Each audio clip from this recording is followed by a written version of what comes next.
So very welcome to this seminar arranged by the Center for Future Chemical Risk Assessment and Management, FRAM, at the University of Gothenburg. FRAM is a multidisciplinary center combining ecotoxicology, chemistry, economics, law, and policy analysis to study pollution from multiple chemicals and also policy instruments, how to do something about it. And my name is Daniel Slungen. I will moderate this session. As you see, we are recording this session and we'll post it on our web page after the seminar. Today we will have about 35-minute presentation followed by a discussion. And we ask you to, during the presentation and also afterwards, to keep your microphones muted and pose questions in the chat. That way we will get most out of the whole session. Today's presenter is Thomas Backhaus, who is the director of FRAM and also professor in ecotoxicology. So without further ado, I'll leave the screen and the microphone to you, Thomas. Thank you. Welcome. Thanks. Can you hear me? Is the sound okay? Yes. Good, thanks. Okay, so today's seminar is about the mixture assessment factor.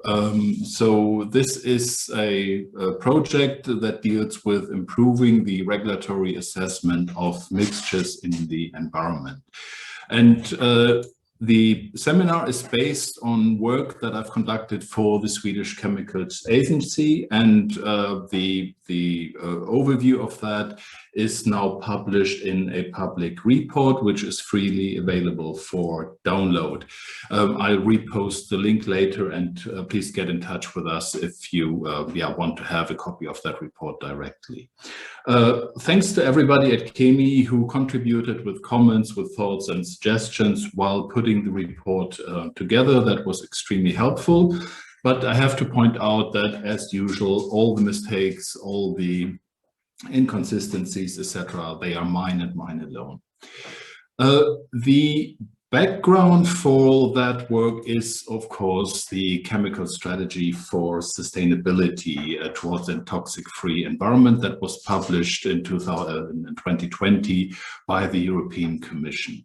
Within that policy document, the Commission basically stated that they will assess how to best introduce into REACH a mixture assessment factor, one or several mixture assessment factors, in order to improve the chemical safety assessment of substances. And furthermore, a bit more general, to introduce and reinforce provisions to take into account the combination effects in other relevant legislation, such as water, food additives, toys, food contact materials, etc., etc., etc.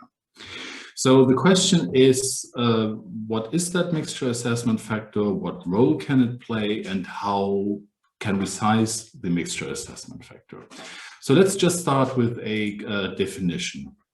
The mixture assessment factor is the factor by which we need to divide the regulatory threshold that we have for the individual compounds in order to ensure a level of protection against mixture toxicity or unintended mixture effects that is similar to the level of protection aimed for in the single substance assessment. So we're not reconsidering protection goals, levels of protection or anything like that. We keep that constant. We basically take that from the single substance assessment over to the mixture assessment. You can also rephrase that and can basically say at the moment, the maximum risk quotient that we are, say, willing to tolerate or under which we can demonstrate safe use is a PEG to PNEC ratio or exposure to DNAIL ratio of 1. When we introduce the MUF, that maximum risk quotient would then equal 1 divided by that MUF. So it's the factor by which we are dividing the PEG-PNEC ratio in order to demonstrate safe use even under conditions of mixed exposure. Okay, so where do we come from? So what's the actual state of knowledge when it comes to mixture toxicity, mixture ecotoxicity? That has been reiterated and redeveloped in a range of reports. We published a state-of-the-art report more than 10 years ago. We now have a newer report by the OECD. We have a range of reports that go very much into detail by the JRC, and we have the staff working document by the Commission. So there is a lot of material that basically starts to condense the state of knowledge. So what we know is that, of course, mixtures are the typical exposure situation. Pollution is usually caused by complex multi-component mixture, either in an environmental compartment or in a human body. The risk and the impact of those mixtures exceeds the risk of each individual mixture component at the concentration at which that component is present in that mixture, of course. That implies that individual thresholds like PNEX, DNELs, EQS values, what have you, are not sufficiently protective. We know that concentration addition is a suitable concept for assessing the joint action of complex multi-component mixtures. Concentration addition is definitely far from being perfect. It's an incredibly simple concept, but it works reasonably well as a rule of thumb for a first-year assessment of chemical mixtures. We also know that a MAF of n, which equals the number of mixture components, is sufficiently protective. We also know that a MAF of n is vastly overprotective in a lot of situations. So we need to think about how can we lower the MAF to something that makes more sense, that is not so much overprotective. So maybe it helps if we're just looking at a case study and example. So here is a real-world mixture that has been monitored in the River Elft, which is in the central part of Europe, in the central part of Germany, heavily industrialized and populated area.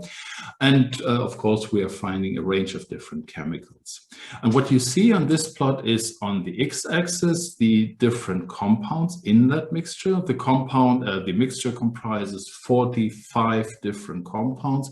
So I've only plotted the first half roughly of it because otherwise things would not be readable. And on the y-axis, you have the individual risk quotients. And the risk quotient in this particular case is the ratio between the PNEC and the measured environmental concentration. And then they are ranked according to their risk quotient. So very much to the left, you have the compound that adds most risk, and then they are ranked according to their risk contribution.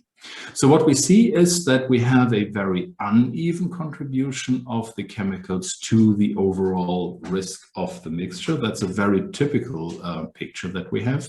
We see that when we're adding everything up, we end up with a cumulative risk quotient of 40. That means that the concentration, the total concentration of that mixture is 40 times higher than what we think is acceptable. A PEG-PNEC ratio of the mixture of 1 is what we would be finding acceptable. We also see that diclofenac alone already is present at a concentration that is 24 times higher than what is acceptable. And the same for ibuprofen here, and then we have flufenacid, which is a herbicide. So all those compounds are present at concentrations above their PNEC. And we already have provisions in place to basically handle that. We know that this is something that is not really acceptable. And people have been arguing, rightfully so, that before we do the mixture stuff, we first really need to take care that we are implementing the current single substance provisions and that we actually tackle the underlying single substance problem. And that makes a lot of sense. So if we are doing that, we end up with a risk distribution that is indicated by the turquoise bars here. Basically, every excessive risk contribution of individual compounds is now boiled down to a PEG-PNEC ratio of 1.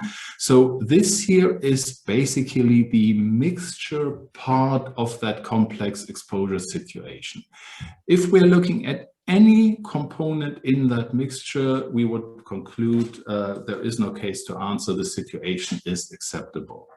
But if we are adding things up, we still end up with a total concentration that is more than 10 times higher than what is acceptable. So that's the first thing, to start teasing apart the single substance issue from the real mixture issue. So if we put that into a flowchart, we start by collecting the exposure and ecotoxicity information for all the mixture components.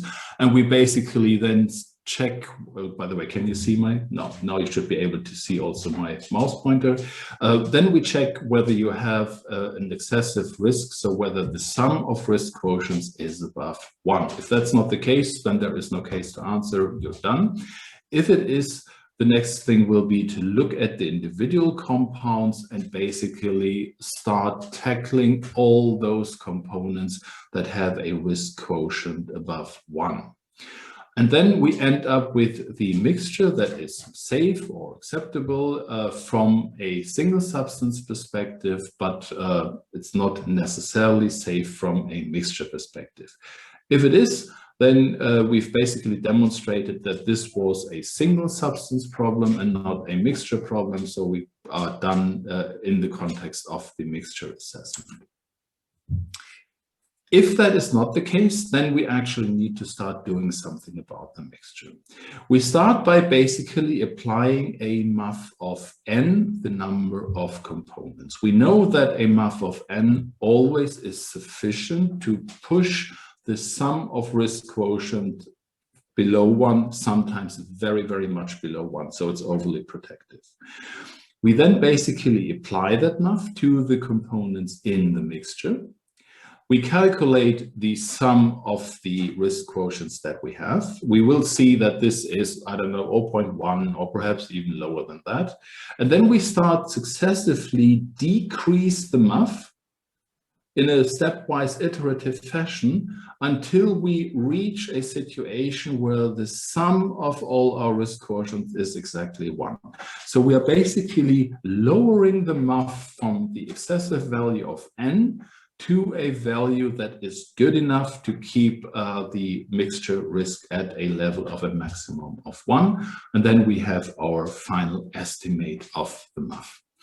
So if we apply that to our component, to our case study that we have here, then we get the thin black line here. It looks thin because we had so high risk here at the beginning. And then we end up with a sum of risk quotients of exactly 1. So we are having a mixture concentration that equals the predicted P-neg of that mixture. So if we summarize just that particular case study, we have a mixture of 45 components in that mixture. From those 45 components together have a concentration that is 40 times higher than the acceptable level. We have the so-called Pareto distribution here. 7 components are present in that mixture that exceed their individual threshold. And that basically means let's focus on those. If we do that, we end up with the turquoise bars. We still have a mixture concentration that is 11 times higher than what is acceptable. So we need to do something about that. We can do that by applying a MUF of, in this case, 26 to mitigate the risk of the mixture down to a PEG-P-neg ratio of just 1. It's very important here to also point out that when we are applying the MUF, we are not applying, or it doesn't have any consequences for basically most of the compounds in that mixture. In this case, 21 out of 45 components are affected. In a lot of cases, you only have 2 or 3 or 4 components that are affected. It doesn't really matter for all the other chemicals that you have in that mixture. So we are really focusing on those components that contribute most to the risk of that mixture. If we are starting to run this algorithm on a lot of mixtures, and here is the example of all the several hundreds of mixtures that were included in that monitoring study from the River Eft, which was run by the Environmental Agency of North Rhine-Westphalia. What we see here is we have a clear connection to the number of mixture components. So what you have on the y-axis here is the MAF for every mixture that you need in order to mitigate down to a risk quotient of 1. And on the x-axis, you have the number of components in that mixture. And what we can see is that especially for the components with a higher number, with the mixtures with a higher number of components, we have a clear relation between the number of components and the MAF that is necessary. The blue and the green bars give the median and mean of all the mixtures with a given number of components. And if we're just looking at, say, 40 here, for example, we see that we need a MAF that is somewhere in the order of 20. So a MAF of 40, which would be the number of mixture components, would be vastly overprotective, but a MAF of half that size works in order to risk mitigate those mixtures. Okay, so the question is, what are the underlying assumptions on which that algorithm and that assessment is based? So the first thing is we are assuming that multi-component mixtures behave according to concentration addition. All the empirical data that we have indicate that this is actually a quite solid assumption. Synergisms higher than additive toxicity or antagonisms, lower toxicity, definitely exist. We have a lot of examples that mixtures are far more complex than concentration addition. But in the context of mixtures with 20, 30, 40 components at comparatively low concentrations, that is actually not really pushing the observed toxicity very much away from what we expect by concentration addition. Response addition, in contrast to concentration addition, would actually yield quite similar results. Given that we have an uneven distribution of the contributions of the mixture, the mathematics clearly show that those two concepts are very close to each other. We also have the problem with response addition that we basically do not have the data to actually apply it and to actually calculate with it. But there's another underlying assumption here, and that is that we assume that the concentration additive risk of a mixture is adequately estimated as the sum of risk quotients. So the sum of PEG-PNEC ratios or the sum of exposure to DNL ratios is actually estimating the concentration additive behavior of a mixture. And that is somewhat problematic because we know that regulatory thresholds, PNECs, DNLs, are no unbiased reflections of the hazard of a chemical. The idea or the aim of calculating a PNEC or a DNL is to demonstrate safe use, if we're staying within reach for a second, and that basically means we have compounds with a low toxic potential where we apply huge assessment factors because there is no need to really do a lot of experimental empirical work here. So we have different assessment factors, we have different underlying data sets with different qualities, and all of that of course spills over into the mixture risk assessment. This is definitely something where we need to take a closer look, so that's work for the very near future to see how big is the mistake that we're making there. From a mathematical perspective, it won't be very big, but we need to drill a bit deeper and explore that in more detail.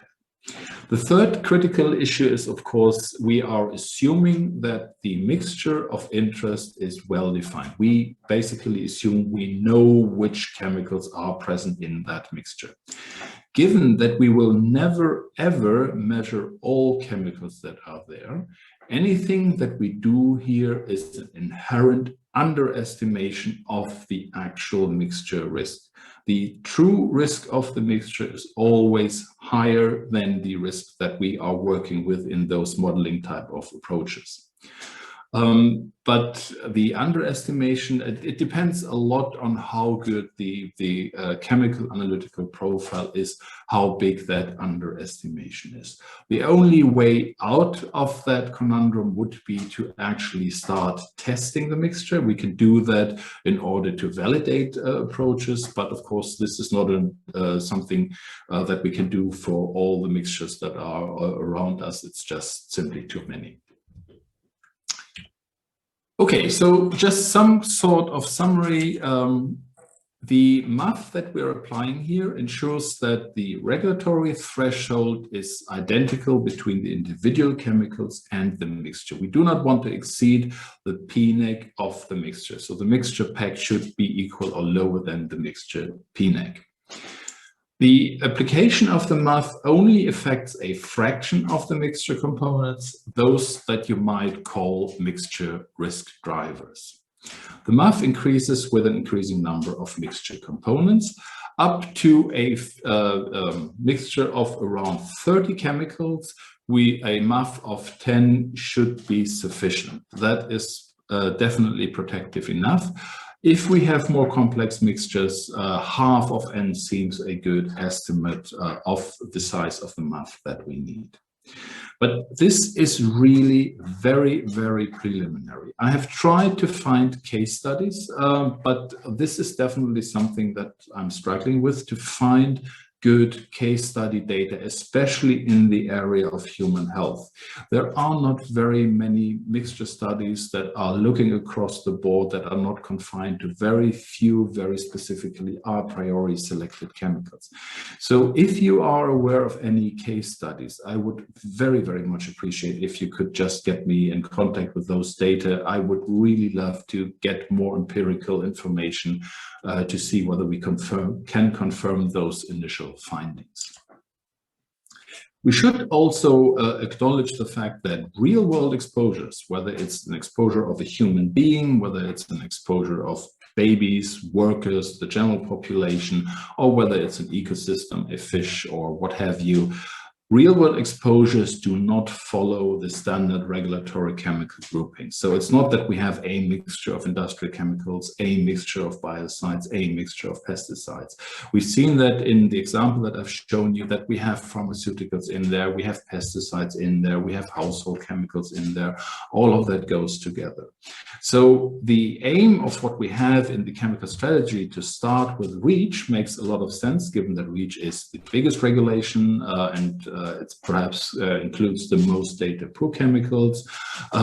So this is a really good first test case to see how that works and how far we can get with using the MAF, or maybe that's not a good idea in the end, but this is definitely something where we can explore how to do it and to learn about it. But this can't be the end of the story. I really think we need to go beyond the regulatory silos that we have. Some points to consider. We need to overcome the notion that a risk quotient below 1 indicates no risk and no need for action. It is the total exposure that matters. It is, we can't have a 40-50 compound mixture being present and then conclude a priori that there is no risk just because the individual risk quotient might be below 1. The mixture assessment can never, ever be better than the assessment of the individual chemicals. So we are relying on a sound and solid assessment of the individual chemicals. Otherwise, any shortcut that we're taking there, any problem that we have in the PNEC-DNER derivation is reflected in the mixture assessment. We should avoid the temptation, because the mixture assessment is taking such a broad, or it's including so many chemicals at the same time, we will always see the shortcuts that we have been taking for certain chemicals. There will always be data per chemicals in the assessment that we are doing, and they look very strange in comparison to very well-researched chemicals. But we can't basically blame everything on the mixture issue. We have to acknowledge that the mixture risk assessment is just the second step after the single substance assessment. If we have an unknown chemical in the mixture, then the mixture itself is problematic to assess. I really would like to stress that when we're starting to discuss how much we can use the MAF is never ever intended to replace more advanced mixture assessment method. It is intended as a generic default in data poor situations. If we have all the data available to apply more advanced mixture assessment methods, then of course we should be doing that. But in a lot, and I would say in most situations, we do not have the data available. And then we need to have a tool at hand that allows us to act on the presence of mixtures. And that's where the MAF comes into place. The MAF is not an indicator of the total mixture risk. Remember that we can always have individual compounds in there that are already present at excessively high concentrations. And that means we can have a substantial risk of a mixture just because we have certain compounds in there that are explaining everything. So the MAF is only an indicator of the excess mixture risk. That is the risk of a mixture after we've taken care of all the individual components. The algorithm and the MAF that I have been describing here and that I have applied to those case studies is only, of course, from my perspective, very big inverted commas here, it's only the scientific part of the equation. Societal, economic, and practical consideration will need to be factored in order to set regulatory values in the end. But we need to have a solid empirical understanding of the scientific part of the equation so that we can put everything else on top of that. So I think that I think this photo, which is from one of my favorite photographers, is basically describing a bit the situation in which we are right now. We've opened the window, we're looking out, we are realizing there is something really interesting going on out there, something that is staring back at us, and now let's explore that, but do that very, very carefully, otherwise we might end up in a very interesting situation. Okay, and with that, I would stop here and thank you for your attention. It's a bit hard when you're just talking into a microphone, but hopefully you got something out of that. And I would like to open the floor